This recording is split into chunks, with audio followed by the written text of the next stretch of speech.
इस देश की जनता जो अपने भविष्य को सुरक्षित महसूस करता है उन्हीं को न वोट देगा। इन लोगों को कौन वोट देगा जो सुख सुविधा के लिए बेचैन है, अपने परिवार पालने के लिए। जितनी पारिवारिक पार्टी हैं, परिवर्तन होगा। लास्ट टाइम 300 कुछ सीट पर थे, इस बार 400 सीट पर। लोग मुँह से अपना सरकार बना लेते हैं, हम लोग वोट से सरकार बनाते हैं। मुंह से सरकार बनाते हैं, मुंह से पैर उचका उचका के बोलते हैं और उससे पूछते हैं कि सरकार बन गई। सरकार जनता के चाहने से बनती है। नमस्कार, मेरा नाम प्रेम है और आप लाइव स्ट्रीट देख रहे हैं। देखिए, 5 राज्यों में चुनाव हुए, परिणाम क्या कुछ आ रहा है वो आप सभी लोग जान रहे हैं।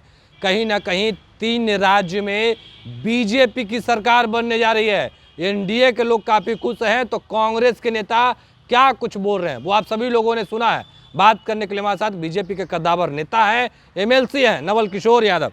क्या कहिएगा, बाजी मार दी है? नहीं, बाजी मारने का सवाल है। भारत की जनता पूरी तरह से नरेंद्र मोदी जी के नेतृत्व को स्वीकार करता है। उसका वो टेलर है। मध्य प्रदेश, राजस्थान, छत्तीसगढ़ ये टेलर है और बेहतर तरीके से इस देश के हिंदी भाषी प्रदेशों में नरेंद्र मोदी अंतरात्मा तक कनेक्ट करते हैं लोगों से। उसका अंतरात्मा तक उसका परिणाम है। हाँ। आगे 24 का भी चुनाव है। 400 से एभव सीटों के साथ भारत के प्रधानमंत्री नरेंद्र मोदी जी बनेंगे 2024 में। अच्छा, राहुल गांधी भी भारत जोड़ो यात्रा कर रहे थे, तमाम लोगों से मिल रहे थे। क्या लग रहा है, राहुल का जलवा नहीं चल पा रहा है?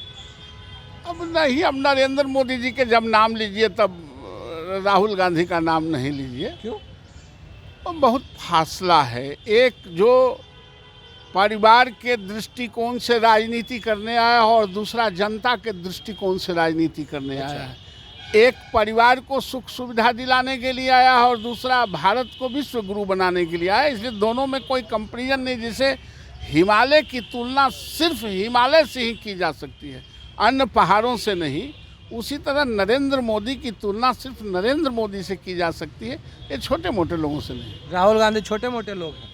अरे तो नरेंद्र मोदी के सामने, हिमालय के सामने जितने इस देश के पहाड़ है सब छोटा मोटा है कि नहीं? तो नरेंद्र मोदी के सामने भी सब छोटे मोटे हैं। चलिए, नरेंद्र मोदी के सामने सब छोटे मोटे लोग हैं, पर सवाल तो यहाँ पे है ना, इंडिया गठबंधन बनकर तैयार हो चुका, परिणाम आपके सामने है। पर 6 तारीख को खड़गे जो कांग्रेस के राष्ट्रीय अध्यक्ष हैं, उन्होंने तमाम जो राष्ट्रीय अध्यक्ष हैं उनको कॉल किया है, उनको बुलाया, उन लोगों से बात करेंगे। क्या होगा बुलाने से? नहीं, चुनाव अच्छा, सांप गया बिल में तो बाहर लाठी पटकने से सांप को क्या होने वाला है? वो कहावत है देहात में। तो अब तो हाथ से रिजल्ट निकल गया तो इस सब लोगों को बुलाएं के क्या करेंगे? नहीं, ये विधानसभा का चुनाव का परिणाम है, लोकसभा का चुनाव तो होने हैं। तो उसके लिए रणनीति विधानसभा वाला जो वोटरवा है से लोकसभा में वोट नहीं देता है क्या?